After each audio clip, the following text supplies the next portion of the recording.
കഞ്ചാവ് വിൽപ്പനയും ഉപയോഗവുമായി ബന്ധപ്പെട്ട് 3 പേരെ ചക്കരക്കൽ പോലീസ് അറസ്റ്റ് ചെയ്തു.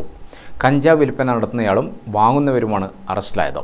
കാപ്പാട് സ്വദേശി KP ഷഫീഖ്, കാപ്പാട് CP സ്റ്റോറിന് സമീപം K കബീർ, മൗവഞ്ചേരി സ്വദേശി VK സക്കറിയ എന്നിവരെയാണ് ചക്കരക്കൽ ഇൻസ്പെക്ടർ MP ആസാദിന്റെ നേതൃത്വത്തിൽ പോലീസ് അറസ്റ്റ് ചെയ്തത്.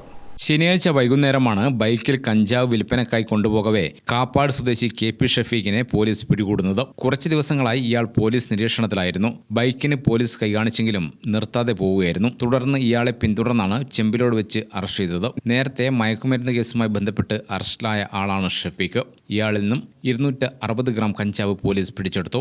ഇയാളിൽ നിന്നും കിട്ടിയ വിവരത്തിന്റെ അടിസ്ഥാനത്തിൽ കഞ്ചാവ് ഉപയോഗിക്കാൻ വേണ്ടി വാങ്ങിയ KM കബീർ, VK സക്കറിയ എന്നിവരെയും അറസ്റ്റ് ചെയ്യുകയായിരുന്നു. കൂടുതൽ പേർ നിരീക്ഷണത്തിലുണ്ടെന്നും വരും ദിവസങ്ങളിലും ഓപ്പറേഷൻ റെയ്ഡ് നടത്തുമെന്നും പോലീസ് അറിയിച്ചു. പോലീസ് സംഘത്തിൽ SI Vishakh K Viswan, Janamaithri police Shiju, civil police ഓഫീസർമാരായ ഹനീഫ, അജയ്കുമാർ എന്നിവരാണ് ഉണ്ടായിരുന്നത്.